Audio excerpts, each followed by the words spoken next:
Hi everyone, it's Jill Lancet. How is everybody? Well, we've had some really weird weather patterns in the last week or so, and I, for one, do not like the heat. So you can imagine my absolute joy when the temperature hit over 40. No thank you. Anyway, I have a technique today that I had forgotten about and I was reminded of just the other day, and I thought, right, I can see this as a Blokey card, and I don't make a lot of Blokey cards. I should. I got 4 blokes in my life. That's just in my immediate family. I'm surrounded by them. But anyway, this is a Blokey card. It says Blokey card all over the place to me. So I thought we'd try this technique. I haven't done it for a very long time, and I was reminded of it the other day. And it was in pink, but when I saw it, I saw faux leather. I thought blokey bloke. So I'm going to show you how we did this. I'm using 2 stamps, and that's all. 2 stamps and things that you probably already got around the house. So I'm going to pop that over there, and the first thing you need is ordinary cling wrap. Glad wrap, saran wrap, cling wrap, whatever you call this, this is what we need. And we're just going to scrunch this up till it's nice and scrunched, and we're going to make that faux leather background with this. So I've just got a ball. I've made a little bit of a handle on it so that I can ink with it, and I'm going to try it out on this piece of scrap paper. So this is a card base of crumb cake, and it's the normal size A4 cut in half, and then it's scored at 10.5, and we'll turn that over because it's got a bum edge on it, and we just need some scraps. So I'm just going to show you how to achieve this. Now, I'm using crumb cake on crumb cake. And sometimes you think that's a bit, you're not even going to see that, but you will. So I'm just using our little faux scrunched up piece of glad wrap, saran wrap, cling wrap, whatever you want to call it. And I'm dipping it in here. And I'm just literally going around like that. How quick and simple, yet how effective is that? And as I said, I saw it in pink, and I just said, no, that looks like faux leather to me. And that's it. That's done. So we're going to pop that away. And that's as quick and as simple and as effective as it gets. So that looks very, very textured now. So I'm going to do a few other bits with a few other bits and pieces that I have here. I've got a scrap of early espresso, and the size of this, where's my rule gone? The size of this is 14.5 centimeters. Now I'm going to actually trim that down a little bit. So I'm going to chop the edge off that, probably about 0.5 centimeter. And we'll just see. There's no real measurements involved in this, apart from the card base, of course. So that's that. So now I have that piece that will fit nicely with a bit of a border there. And all I'm going to do to this piece is take a pencil, and on my grid paper, now this is how handy it is to have your grid paper. Okay, so I'm just lining that up. Maybe I should line it up with the big black line there so you can see where I am. Okay, so I have and I think these are in centimetres, so they'd be 1 centimetre, 2 centimetres, 3.5 centimetres.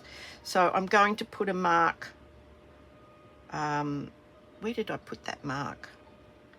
I think I put it in the middle of that one, in the middle of that one, and in the middle of that one. I'm going to turn, so I've put it in the middle of that one, in the middle of that one, and in the middle of that one. So they are effectively a centimetre apart, but it doesn't work out to be a centimetre from the first instance, if you know what I mean. I don't know, I'm probably just confusing.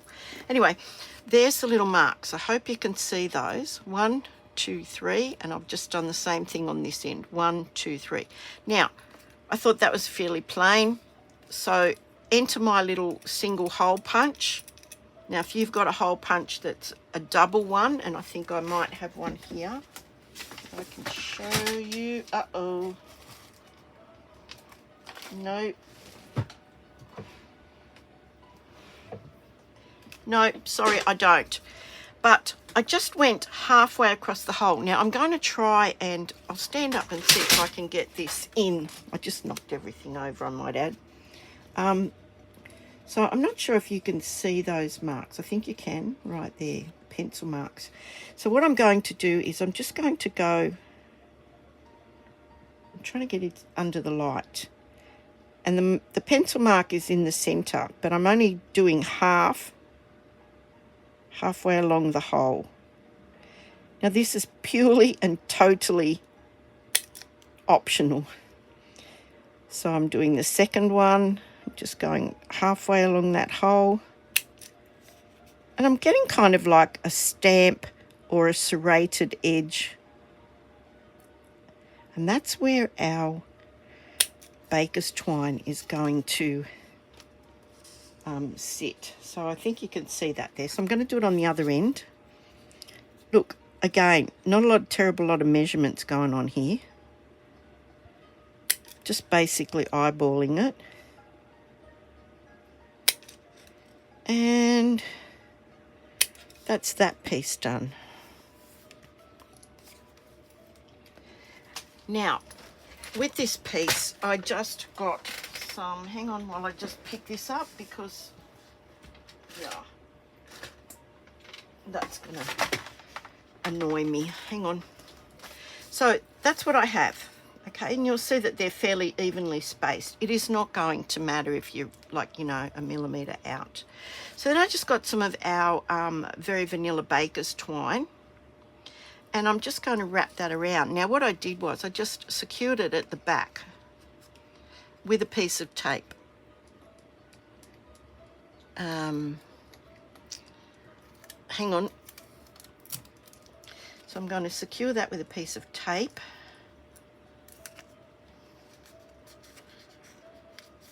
And I'm just winding that around. And I'm going to the next one, winding that around. And then the third one. Now on the reverse side, they will be straight. So I'm now going to attach this with a piece of tape. I'll trim that off and that will be held securely. So I'm going to actually go across all three. And, there we go. I don't want anything showing from the front. So that's our little accent piece that's going across. Now I want to put some dimensionals on the back. So these will also help with holding them in place. So I gave that a really good press, as you saw. Really good press there. Same at this end. Now, nothing is going to undo those. So I just want to place a few along here. And then we'll be ready and raring to go. Maybe one in the middle. Okay, now that feels nice and supported. So that can go on the front of our card. Before I do that though, I'm going to stamp the message on the inside. And the message on the inside is from the Heartfelt Hexagon Let's Eat Cake. That's my kind of birthday. So that one is going on the inside, and I'm stamping that with the Early Espresso because we're using a piece of the Early Espresso here on the front of the card. And I should have done this before. Oh no, I couldn't because we stamped on the front of the card. So I'm inking that up really nice. It's quite warm here. I've got the fan going, so let's hope so. Now I'm just popping that there. I hope that's straight. Looks fairly straight from where I'm sitting. So let's eat cake. I think that's a Blokey sentiment, isn't it? It is in my house. Nice. Okay, so this piece can go on here now, and I've where you put it is up to you. I generally try to put it just a smidge above center. Just a tiny smidge above center. Now I've learned over the years that that is what is known as pleasing to the eye. Pleasing to the eye. Now I'm going to get these little devils off. Hang on.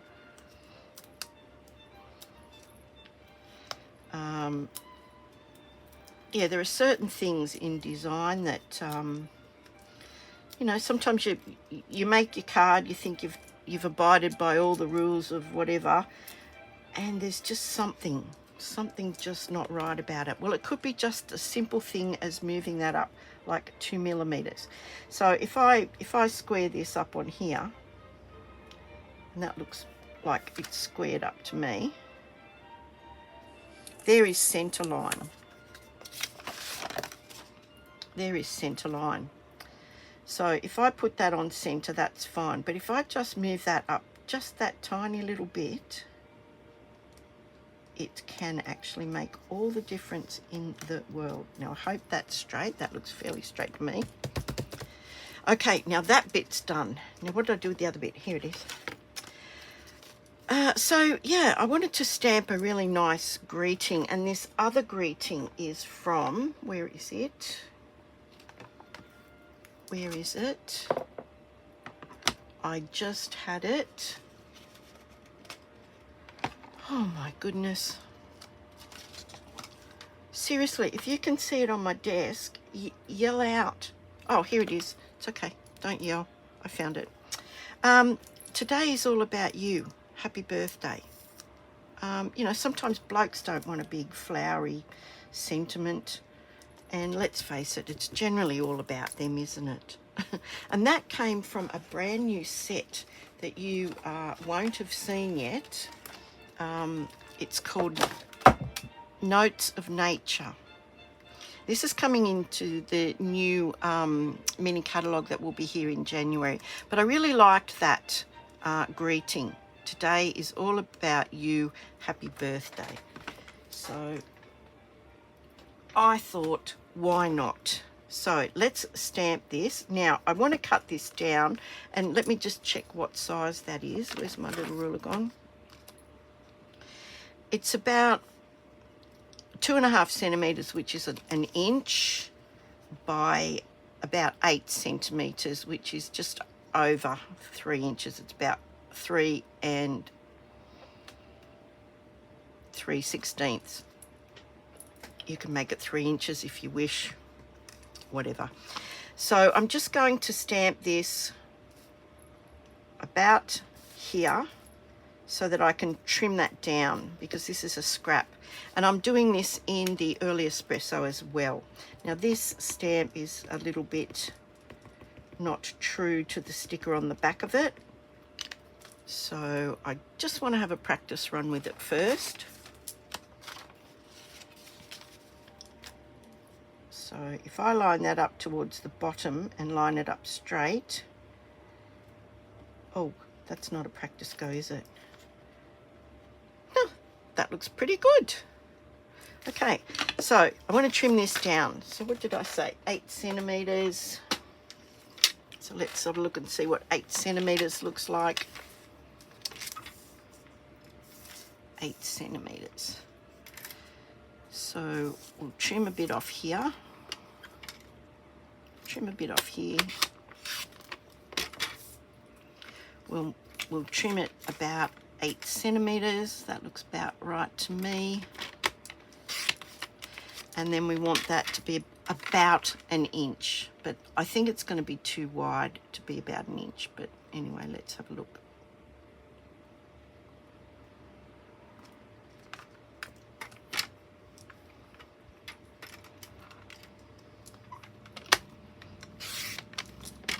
So I could have done that a little bit better, which, guess what? Hey presto, I'm going to turn that over and I'm going to do that again.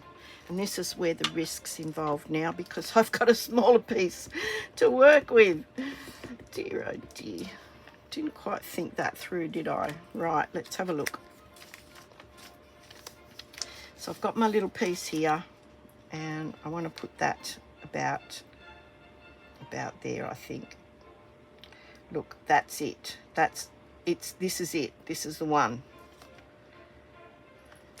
And that looks a little bit better. It's a little bit more centered. That one was towards the bottom. That looks all right. Now, I'm just going to get my bone folder, because where I cut that, there was a little lip, because the blade actually does push the paper through. And look at that, it fits perfectly. So I put some strips. Oh no, did I or didn't I? Yes, I did. I put them on here, and I used the mini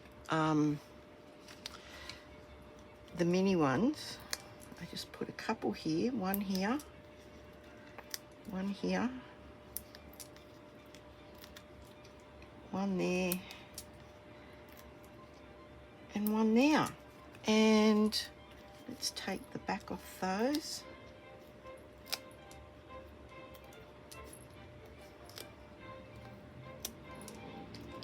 And that's done.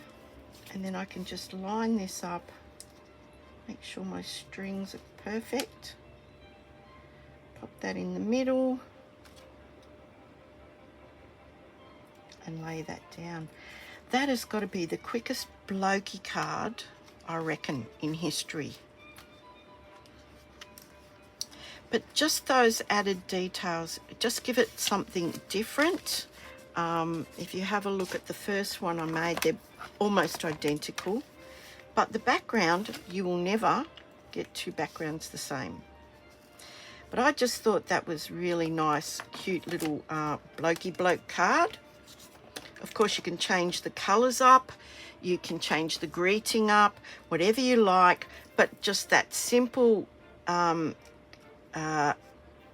creating that little border on each end, threading the baker's twine through it, and that gorgeous background that is so quick and so easy, and yet creates such a really nice background. Now you could do that in advance, do a whole pile of them all at once, bang, bang, bang, bang, bang, and you've got them done. But do let me know what you think about that. I always tend to go, you know, lots of feminine cards, but the blokes get a bit of a raw deal around here. But anyway, let me know what you think about that. And yeah, I'll see you on the next video. Thank you so much for spending some time with me today. And nice quick video to finish up. Thank you. I'll see you soon. Like, subscribe.